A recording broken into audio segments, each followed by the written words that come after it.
This is Transistor.fm.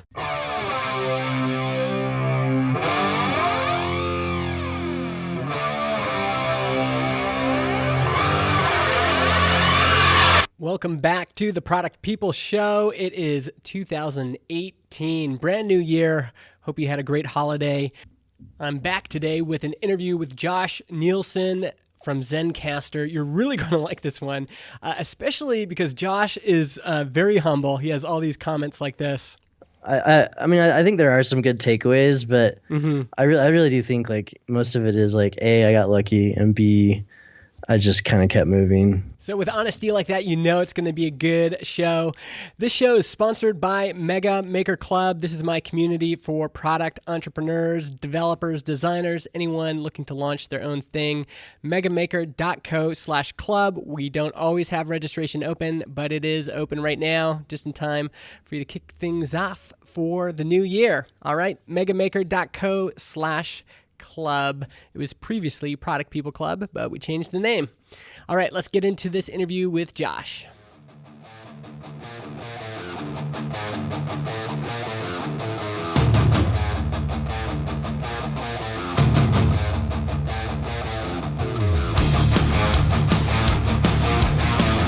I'm here with Josh Nielsen from Zencastr. How's it going, Josh?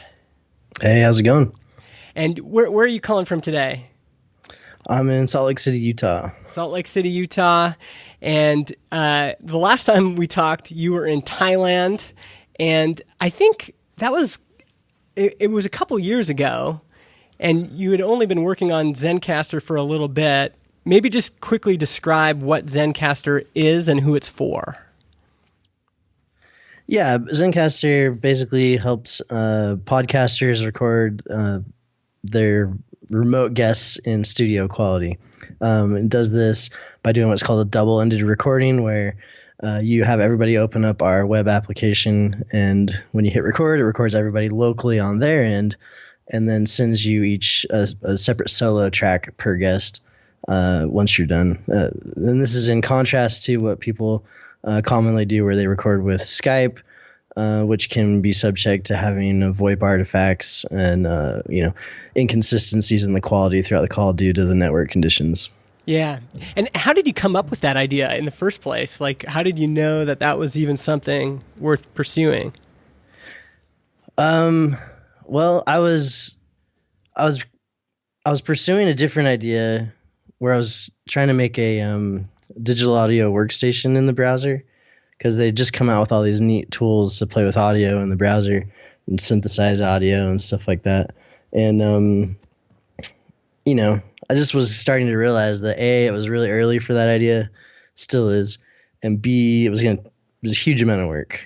I was kind of just, it was half of a toy idea that maybe I would turn into a business at some point. And I just realized that, you need a team of people, and the platform needed to be much more mature for that to work. And then I found out I was having a baby.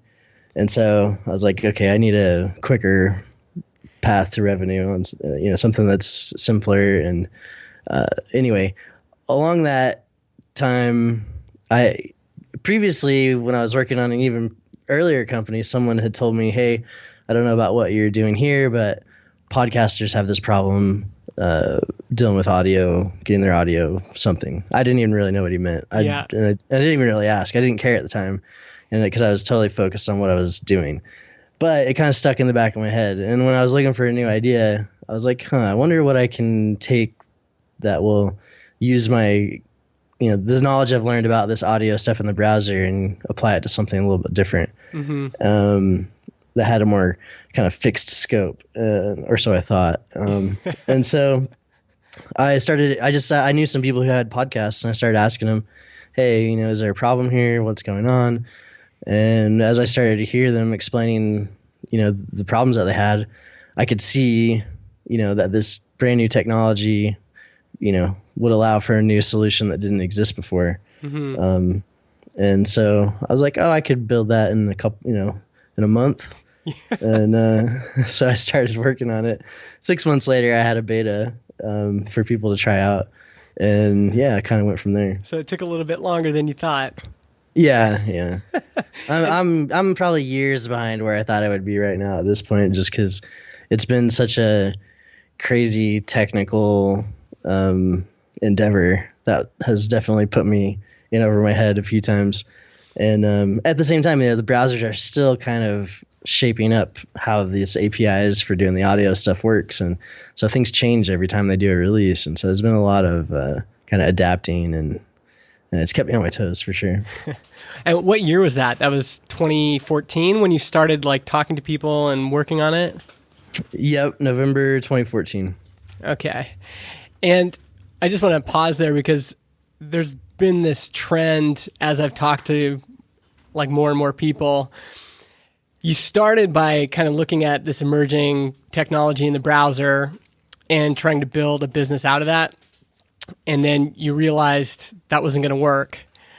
And it was in a human interaction that you'd had earlier that kind of ended up being the business idea.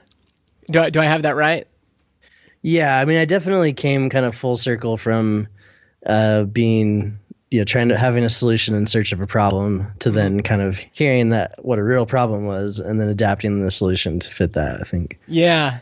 And it just seems like sometimes, especially people that are technical, we can really like be enchanted with new technology or enchanted with maybe a technical challenge. Mm-hmm. But in your case, it was like running into real human beings and these kind of almost like that was kind of a serendipitous moment, that person reaching out to you and saying, hey, I don't know what the heck you're working on, but this is something I need. And I mean, it totally was. It was actually at, just to give even more context, the company that I was working on at the time was called Soundkeep, and we were trying to build like a GitHub for music. Mm-hmm. And which we found out later, no one really want. I mean, people kind of wanted, but not in the way that there's a couple companies that have kind of carried the torch in a way there, but the way we were doing it was not at all workable. And musicians are quite different about their creations than programmers. But anyway, so I was actually at a Techstars for a day in San Antonio trying to pitch that company when one of the mentors there was like, hey, I don't know, but hey, what about this? Mm-hmm. And so, yeah, it was totally kind of out of left field, but it came as a part of the process of digging down on that previous problem. Even though it didn't end up being the right angle, it, we wouldn't have, I wouldn't have heard that otherwise if I hadn't been trying to do something. Mm-hmm. Yeah, exactly. Yeah, I think that's the question a lot of people have when they're getting started is like, where do ideas come from? And then as they're kind of growing their business, they're like, okay, well, where does like the improvement in a business come from? And also I think part of the lesson there, at least for me, was telling people about what you're doing is a lot more valuable than trying to hide what you're doing. Yeah. Because then people want to, people can collaborate with you easier if they know what's going on. And so, yeah. And until like AI, until AI robots start buying products, you have to interact with real human beings because they're the ones that are ultimately going to be taking out their credit card. Right. So that like if you're just keeping it to yourself and not actually getting it in front of people, even just getting the idea in front of people. Did you pitch Soundscape to any musicians? Like, did you try to see what their interest would be, just talking to them, and like, what was their feedback? Well, I mean, yes and no. We definitely didn't do enough of that. The idea kind of came out of we did the Node Knockout for like 2012 or 2011, I think, and we won the team prize for building this collaborative beat sequencer. Okay, yeah. Which I think is still alive if you go to like ebb.sound. Actually, I forgot. We'll put it in the show notes. Okay. My ebb.somethingcoded.com, I think we'll load it up.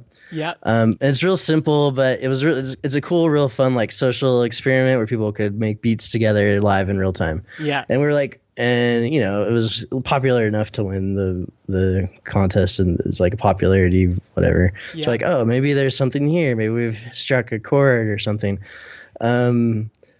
And so that's kind of where we got the confidence to move forward with some sort of an idea around music collaboration online. Yeah. But we didn't do nearly enough actually talking to like, people about like pulling out their wallet and, what would really be valuable enough and not just a toy and that sort of thing. Mm-hmm. And we came to find out that, yeah, it's fun to like do this jam thing together, but once musicians start actually like composing, they're very protective of their art. And yeah, they don't necessarily want to collaborate with just anybody. Like the idea of just putting it out there and letting someone else mess with it was really threatening to a lot of people. Yeah. And the idea of like sharing it for free or like doing like a open source kind of an idea was not flying very well with many of them either. So, that's kind of how that went. Yeah. And so you decided to investigate this idea of doing, this podcast app. When you started working on it and you thought it would take you a month, did you do any marketing? Like, did you put up a landing page? Did you do any sort of validation work, or were you just heads down working on this thing for 6 months? Again, I didn't talk to I didn't talk to like hundreds of people or even dozens really. I had 5 friends who were podcasters, and because I thought I could build it pretty quickly, I was like, oh, these guys seem to think there's a thing there, and I'll just build it and see what they think. Yeah. Again, I think maybe most software developers have this problem of like vastly underestimating how long things will take. But that kind of let me blunder my way into it.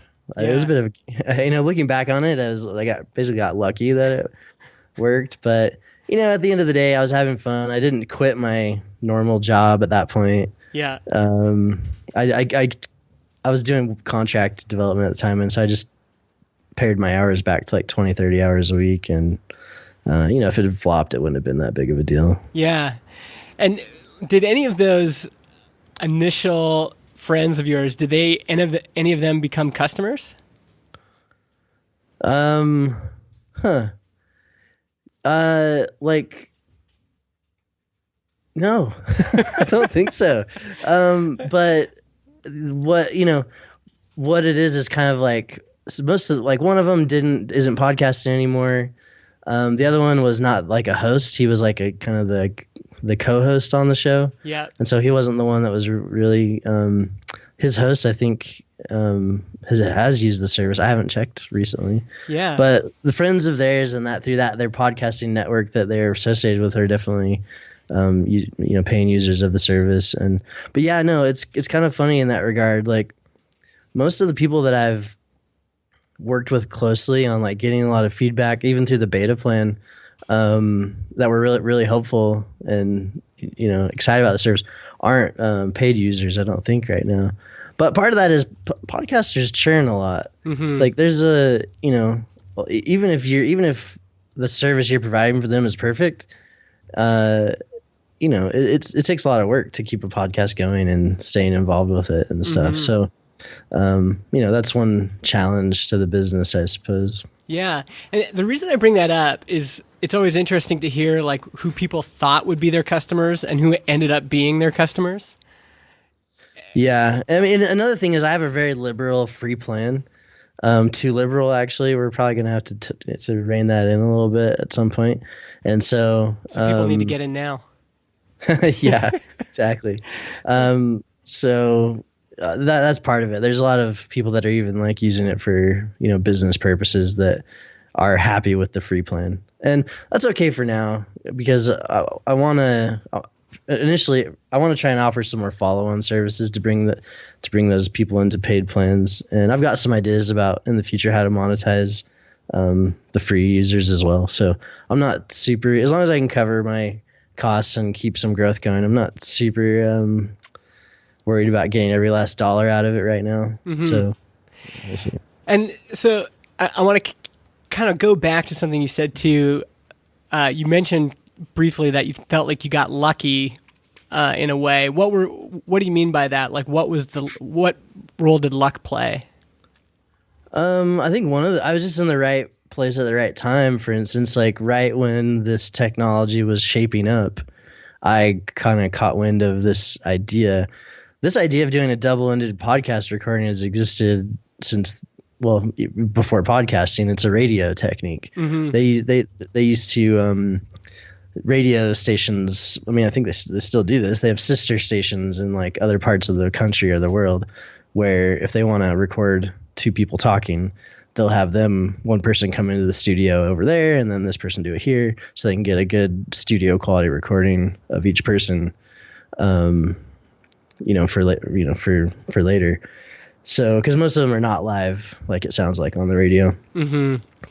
Yeah. And so this is an existing idea. And even when I launched the beta for Zencastr, there was since podcasting was kind of heating up, right? Well, that's another thing I got lucky about, right? So from when I started till when I launched the beta, like Serial came out, and a bunch of these, and this big kind of resurgence and interest.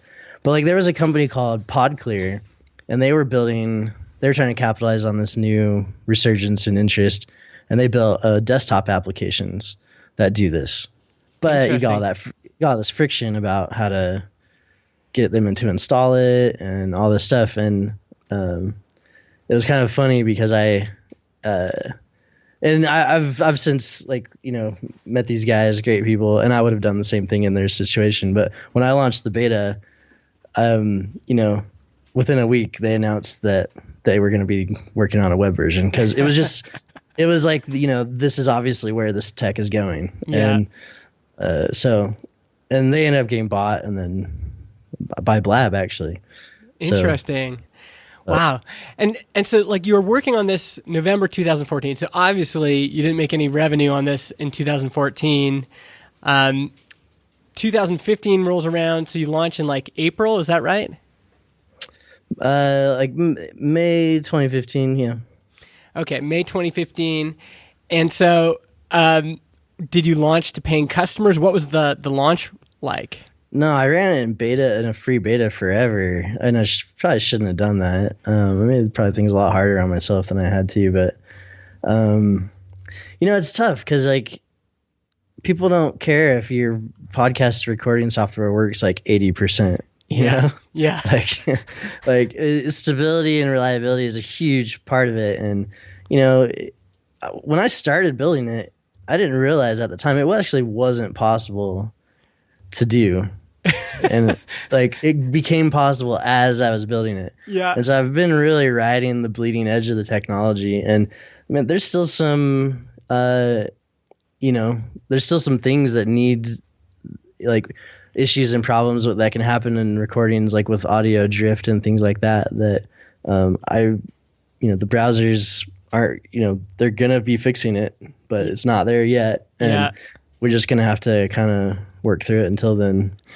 So it ended up being a lot tougher than you thought, and you launched in May. And do you remember how many people you launched to? Like, who did you launch to? Did you have a waiting list, or was it just you just sent it out to? No, friends? I had no waiting list. I sent it out to some friends. Nobody knew, nobody cared. In the early, like, I don't know if there's a way to go back to this, but if you go back to like the early days of the Twitter, or of like people tweeting at me, like it was really rough. Like they were like, I remember when someone tweeted me, they're like, you need to wrap caution tape around this thing. Like, I was like, okay, I'm sorry, I'm trying my best here. It is beta, we're testing, but as soon as it's available, there are some people that the beta thing scared off, but that's one thing to keep in mind is people, I don't know, it doesn't register with a lot of people that like beta meant like experimental testing mode. Yeah. And so the pressure was on pretty early to like get it solid and reliable. But yeah, it was, nobody was really using it initially or knew about it. I didn't launch to a big audience, but what I did do is I just went on Twitter and started searching for like people who were swearing at Skype about the audio quality on their podcast. Nice, yeah. And so like expletive Skype or, whatever podcast. And, so I would just sit on Twitter every day and had searches for those things. And then I would just tweet to them. And I had a decent amount of success just at least getting people to try it because the problem was real. Mm-hmm. And especially in like countries like Australia or in South America where the internet is a lot less reliable. Yeah. It was a major pain point for those people. So yeah, that was kind of how I got the initial, thing rolling. Yeah. Just reaching out to people directly. Yeah. After I only did that for maybe the first few, couple hundred. Somebody product hunted it kind of early on in that time period. And that took me to about 1,000, I think. Yeah. July 12th, 2015. Yeah. And so that was a good little boost. Nothing huge, but going from 200 to 1,000 was nice. And then, luckily, I mean, podcast, the other thing is podcasting is just kind of, and podcasters are just social anyway. They've all got Twitter accounts. They're all on Facebook. They're talking about it in their show. They're having other podcasters on their show. So it's kind of naturally viral in that regard. So I haven't really had to do, so far I haven't done any real marketing. It's all been kind of organic word of mouth. And I think right now we're at something like 30,000 registered users or something like that. Wow. So you launch and you get a couple hundred users, just kind of like you working Twitter and everything. And then July, you get up to 1,000. And since then, you've grown to 33,000. So something like that, yeah. And when was the first time you got paid? Like, when was the first time you had something people could pay for? It wasn't until last November. So November 2016. Yeah. Which I think is like, I think most people like probably laugh behind their backs at me about that. But, I wanted it to be ready, and I wouldn't have even launched it then, except for at some point, TechCrunch wanted to do an article on it, and they're like, "Do you have anything coming up that we can like do the article about?" And I was like, "I guess we could. I guess I might as well launch." And so we set a date, and man, anyway, I wasn't really. I had to work through. I had to miss several nights of sleep just to get the thing ready for that. TechCrunch launch, and the article ended up being terrible. I'll probably never work with TechCrunch again. Oh, really? Did it end up bringing in any users? So yeah, I'm looking at it right now. So November 13th, 2016. Did it end up helping you at all, or not really? Not really. I mean, they launched the thing is I needed to launch on a slow day, because I already had a decent amount of users. So I had to do it on like a Sunday or like a Saturday night, Sunday morning.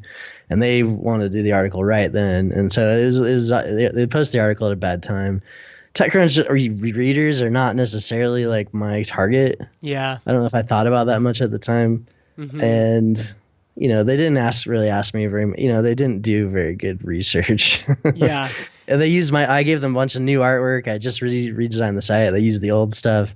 So anyway, but the thing is like, that's interesting. I just want to kind of stick there for a while, just because I know for some people that would be the holy grail.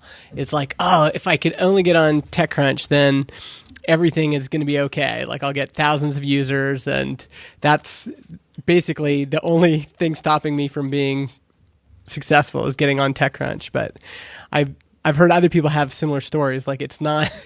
It's not that. I mean, at least for me, I don't think you'd even necessarily notice in my, maybe I had my page visits were a little higher that day or something. It wasn't a substantial increase in my signups or anything like that. Would you say that Product Hunt was better for you? Yeah, probably. I'd have to look, but I mean, definitely at the time, Product Hunt made a bigger dent in my in like I don't know, percentage wise. Yeah. Interesting. Okay, so you decide to launch November 2016. Do you remember, like, who was the first person to pay you?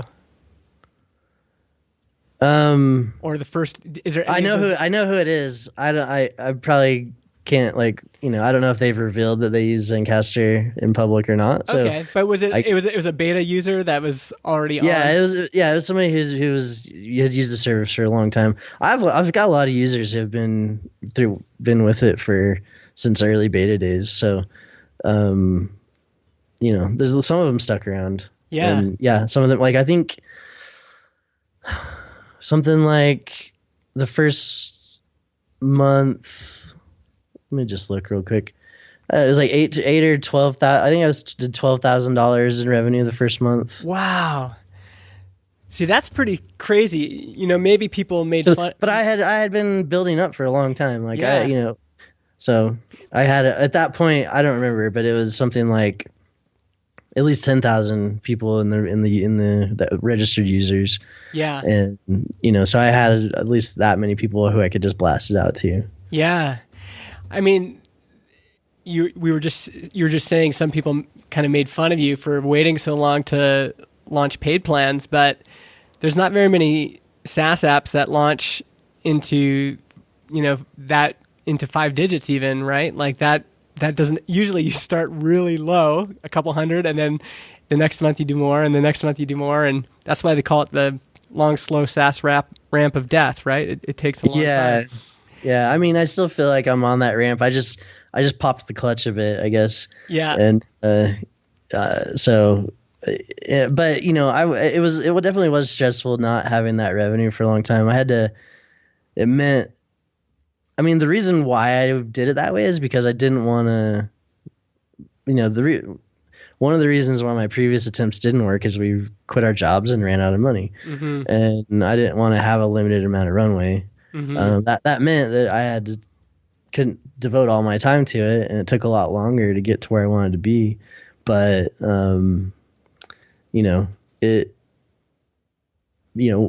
I was able to, I'd already built up enough users to. But I didn't know. I was still praying at that point. Yeah. Like, okay, I hope that, because at that point, I think 2 months before that, I was like, okay, I think I'm ready.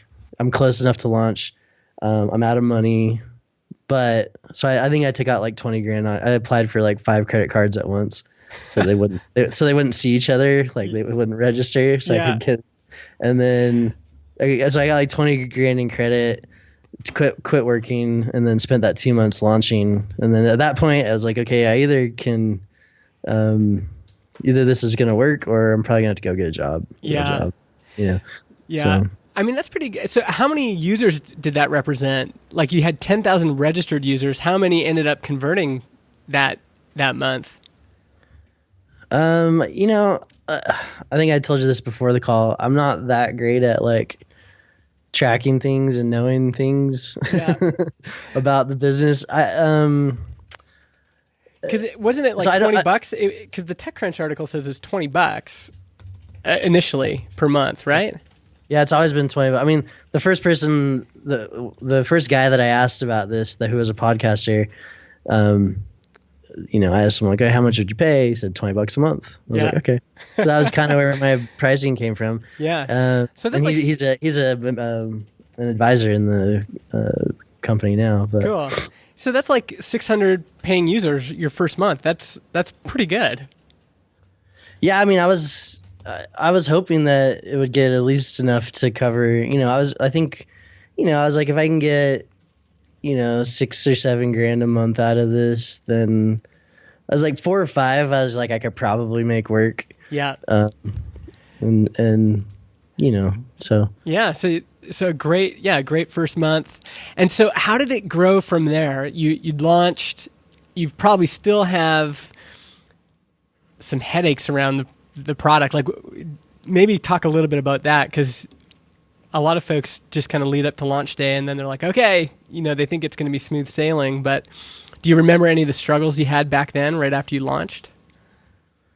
Well, one of the big problems and one of the things that I'd probably try and figure out how to handle better next time if there's a next time, would be, I really underestimated the gravity of like support requests. It was totally feasible for me to like spend every day just talking to people and not actually making progress on the code base. Yeah. Because when you have a product that's like almost what people need, but not quite there, they're going to be talking to you all the time. And, that can be really overwhelming, especially if they're not charging anything. Yeah. And so, I mean, there definitely were weeks that went by that I was just handling support requests and doing my contracting and not making progress on the company. Yeah. Partially because I just burnt out, and just, so figuring out how did you get out of that? I don't know that I did.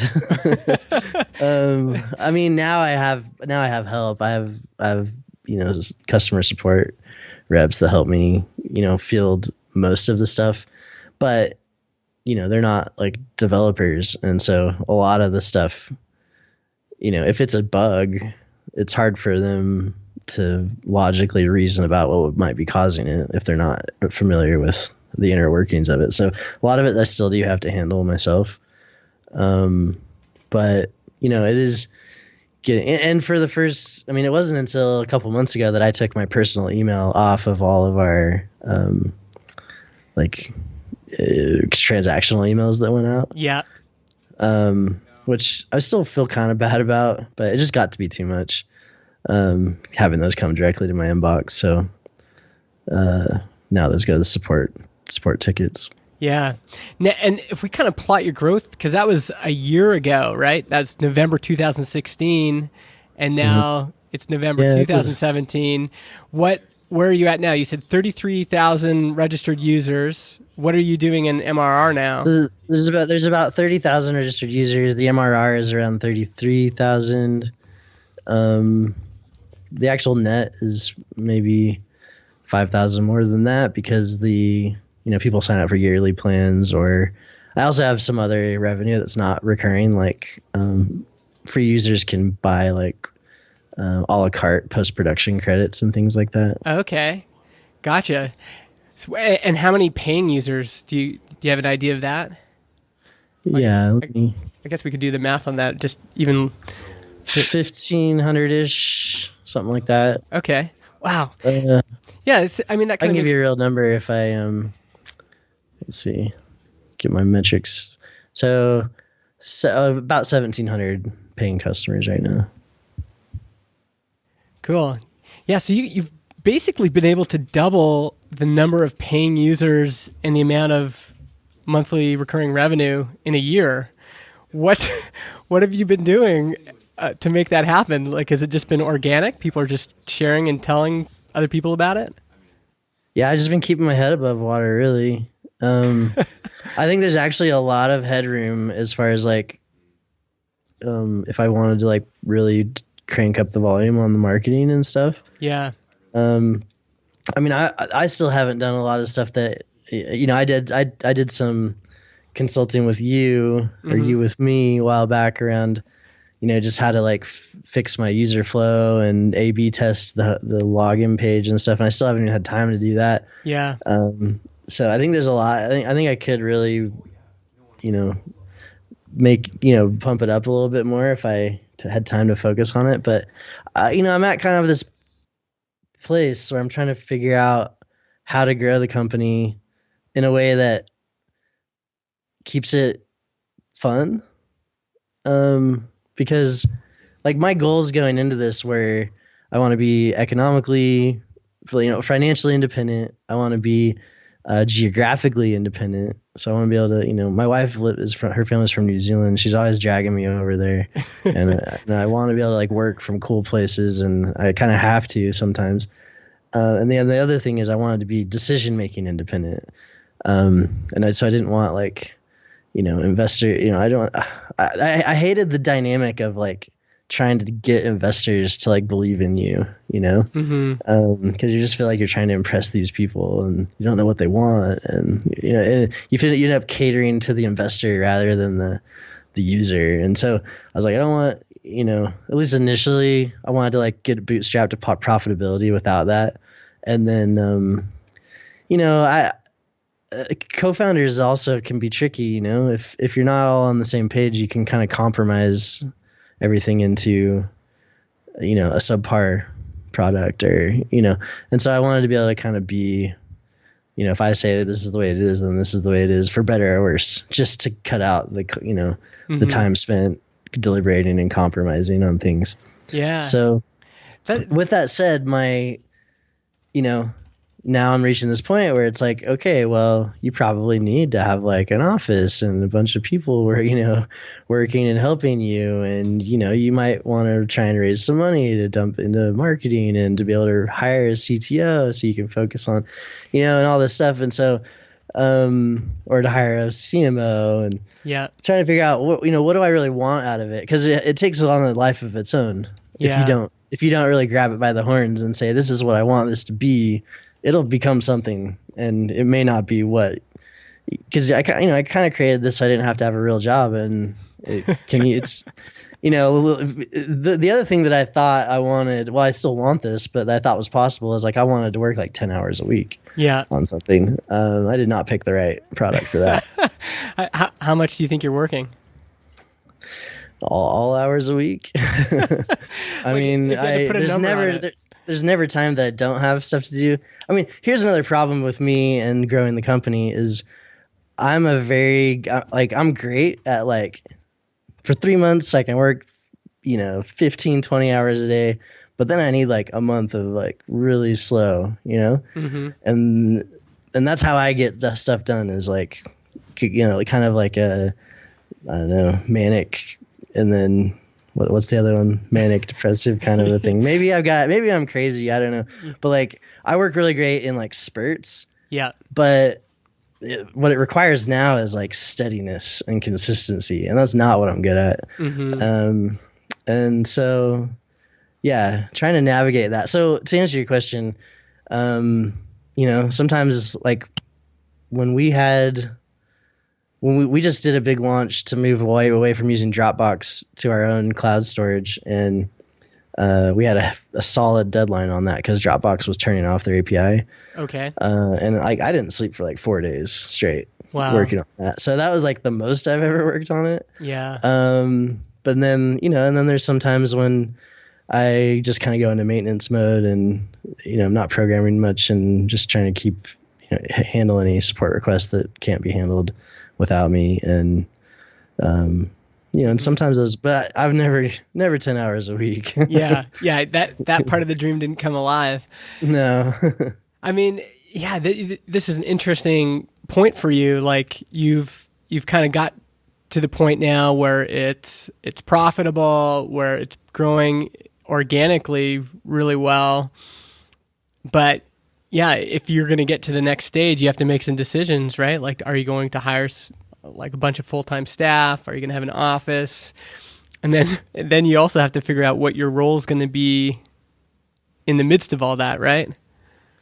Yeah, I've been thinking a lot about that recently. I mean, I think in my perfect scenario, what I would be doing is building out new features and products. Mm-hmm.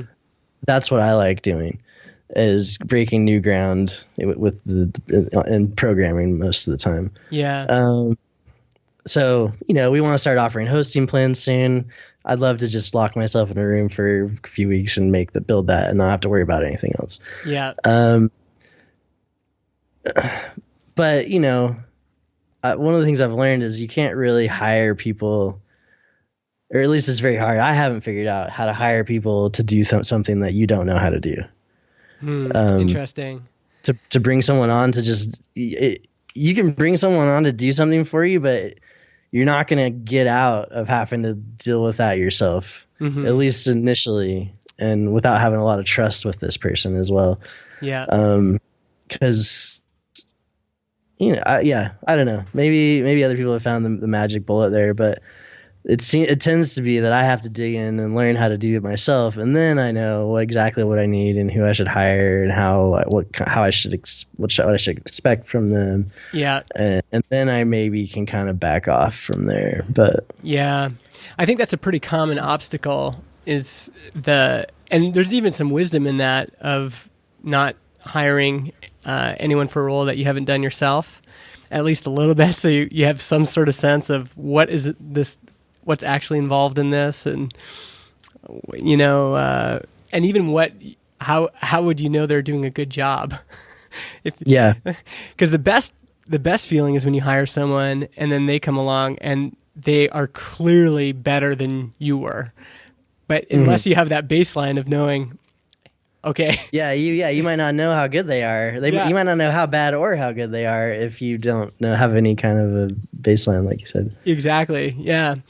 So that's one obstacle you've got, for this coming year, it sounds like, is figuring out how to hire, who to hire next, all that kind of stuff. Yeah, figuring out how to delegate portions of the business out in ways that free me up to do what I'm good at and also don't cut me completely out of the loop of my business. I mean, this is the point where, it would be nice to have a co-founder who could be like, okay, you please be the CEO, include me in any major decisions, and let me just build.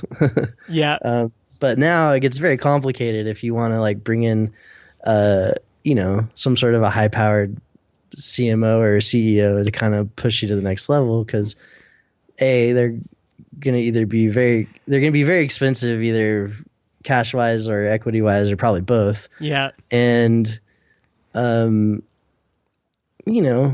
it's hard to figure out. I've been working at this for, almost 4 years, and how do you value that, and how do you value the new contribution, and how do you come to a meeting of the minds from both sides, and then how do you test that and make sure you don't jump into the water too soon without, it's tricky. Yeah, totally.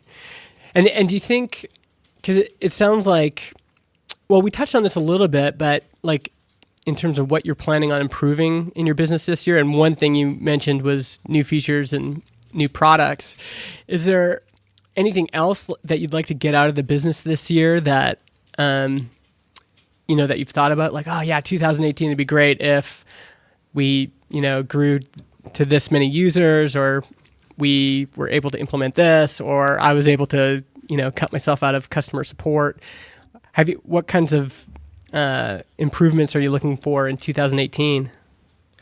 I don't have, my revenue goals aren't that, I don't know if my goals are typically based around revenue. Maybe they should be. I think, over the next 12 months, it wouldn't be crazy to get to $1 million ARR or something like that. But I'd probably need some help with that. But what I'd like, the things that get me excited is I want to be able to pay for, I want to be able to have enough money to travel. Someday I'd like to be able to buy first class tickets when I travel. That's what I want money for. Yeah. But aside from that, I just get excited about building stuff. It's really cool to be in a space where the field is kind of wide open, because this technology didn't exist before. And so there's all kinds of new cool stuff that could be built. There's a bunch of new features, hosting plans are kind of a obvious thing for the future of Zencastr. All kinds of stuff about matching people with advertisers, adding video support, being able to then bring in some of those ideas that I was originally working on with the audio workstation, so you could do some of your audio editing in Zencastr. Yeah. Let's see, what else is kind of, I don't know, just making it more of a one-stop shop. Right now, podcasting is very spread out across lots of different services. It's really hard for a new podcaster because they're we'll help you record, but then if you need hosting, you got to talk to these guys, and then they're going to help you probably publish this RSS feed, and that's going to go to iTunes, and then you got all these you're going to be on Spotify or SoundCloud. There's all this this big network of services you have to kind of know about and be aware of, and I think consolidating that is happening, and will continue to happen. And so just figuring out ways to do that. Like making the soundboard in Zencastr, I really like the idea of like, instead of doing a bunch of editing and post-production, making it so that you can drop in your intros and outros and whatever sounds and things during the call. Yeah, just on the fly. Save on the fly. And so more of like a live radio kind of thing. Live streaming. Like, yeah. Did you ever use Blab? Yeah. Yeah. So Blab was so cool. I was so stunned when they closed the doors, because I actually kind of get chills now thinking about the experience that they created. Mm-hmm. And so, yeah, I think if I had time to just build stuff, I might start working in that direction, because I think it's a shame that experience is gone. Yeah. I think it's interesting, like, because you're clearly you get really excited about the product side of it. What about, like, is that some of that is just your own interest, but some of that, it sounds like, is coming from customers? Like, how have you stayed in touch with your customers? Has that just been, doing customer support for so long? And when you're thinking about those things, are you thinking about specific customers that are like wanting those things, or is it more like, oh, I just want to build that stuff?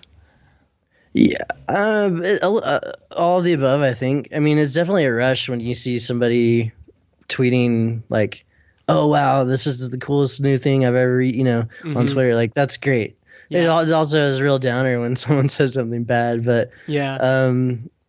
So I get it. I've had to rely heavily on users, because, I mean, we didn't really talk about this, but I wasn't a podcaster. Mm-hmm. Like, I'm now recording a podcast. I haven't never had time to launch it because I've been so busy just like keeping the thing running. But, I've had to rely very heavily on user feedback to know what's needed. Yeah. Luckily, that hasn't been a problem. I get more feedback than I can handle, really. Yeah. But maybe sorting through it and figuring out what's the really important pieces are. But, some of them are just obvious when you're getting, every other person is asking you for like a mobile app. You're like, okay, well, maybe I should have a mobile app. Do you have a mobile app right now, or that's? I don't know. I don't. I'd love to, but that's another thing. It's like I just don't have the momentum for it right now. Like, it would be a whole separate code base. I'd need at least one full-time dedicated person on that, and it's not something that would go away. You can't just build it. Like, there's so many people that want to offer you a service where they're like, we'll charge you $80,000 and we'll build this app for you. Yeah. It's like, well, that's not. Who's going to maintain that? Yeah, it's not like that just is going to be done after that. So it's more than just paying for an app. You have to build a team for that. And it's easily one of the most highly requested features, but it's just not the right move right now. But next year, Yeah, that might be something else you add to your roadmap. Yeah. Is there like a certain customer type that's emerged? Like, you started just talking to your friends, but then, you actually had people coming out of the woodwork to pay for this. Is there a certain type of person that buys Zencastr?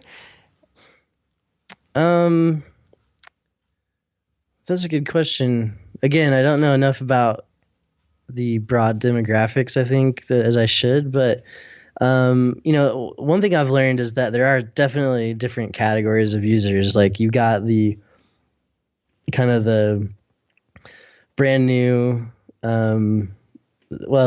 there's a big span as far as like experience level. Mm-hmm. People that don't know anything about audio or technology or podcasting, and they just have of they want to say something. Yeah. And this is how they want to do it. All the way back to people who've been podcasting since the day one, and they've got $20,000 studio at home, and so that's across the that's there's the spectrum. Yeah, that's the spectrum there.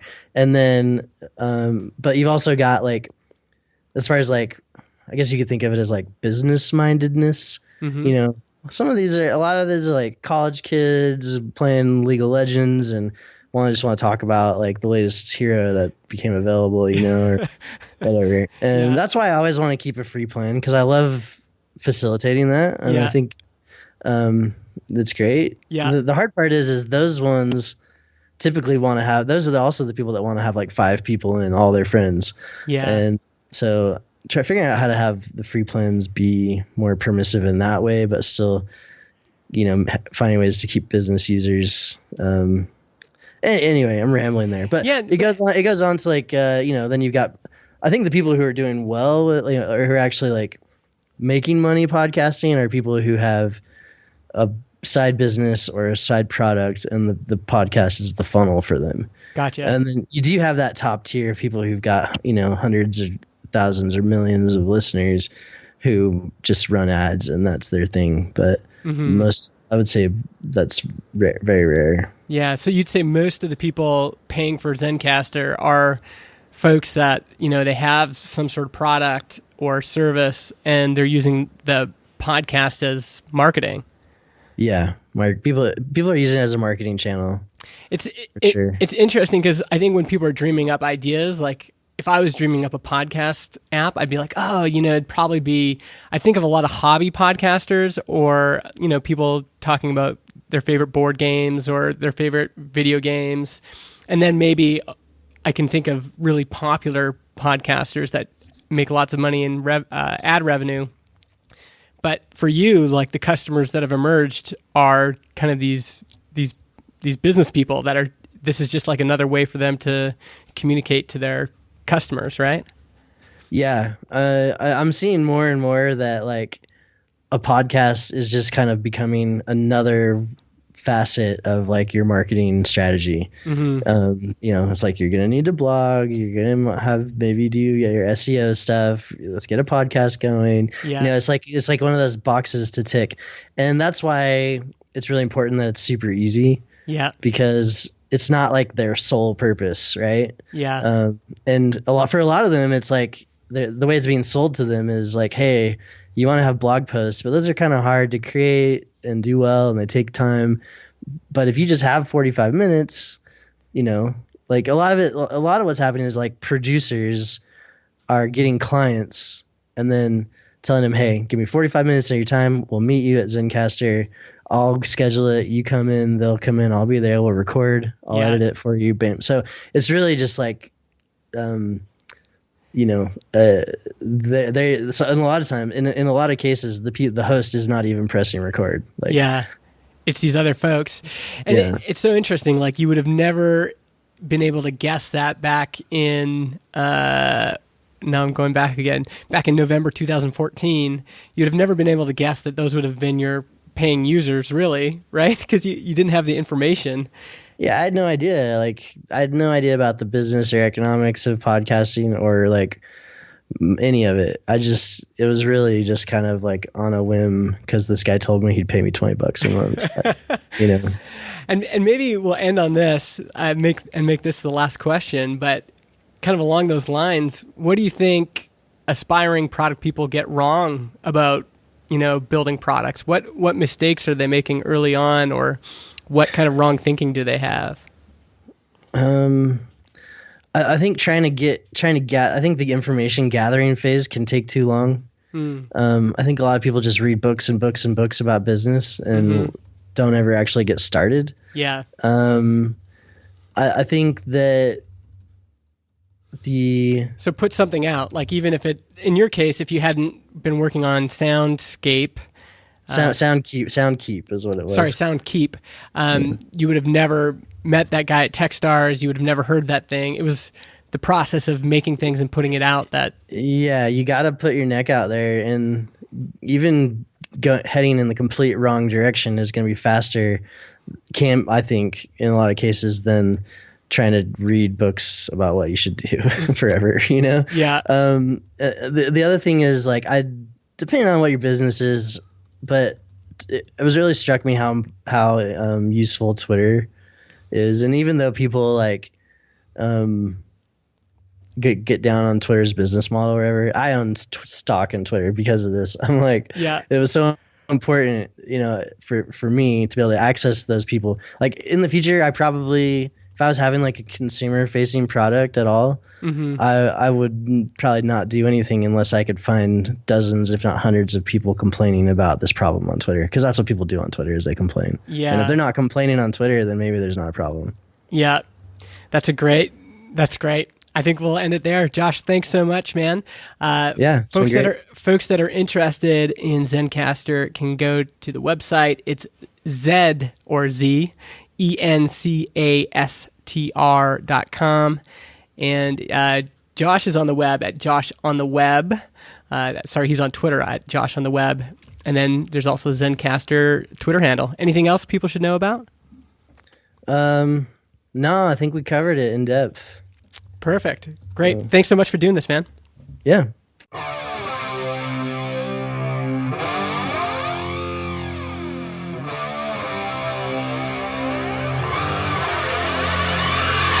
All right, so that is episode 91. You can go to productpeople.tv/91 and get all of the show notes. Thanks again to Josh. And go to megamaker.co/club. For the Product People Club. That's now called Megamaker Club.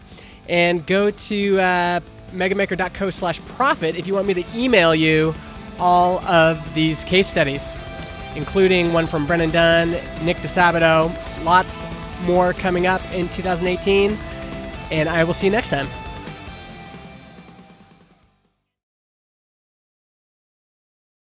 I think there are some good takeaways, but I really do think like most of it is like A, I got lucky, and B, I just kind of kept moving, you know?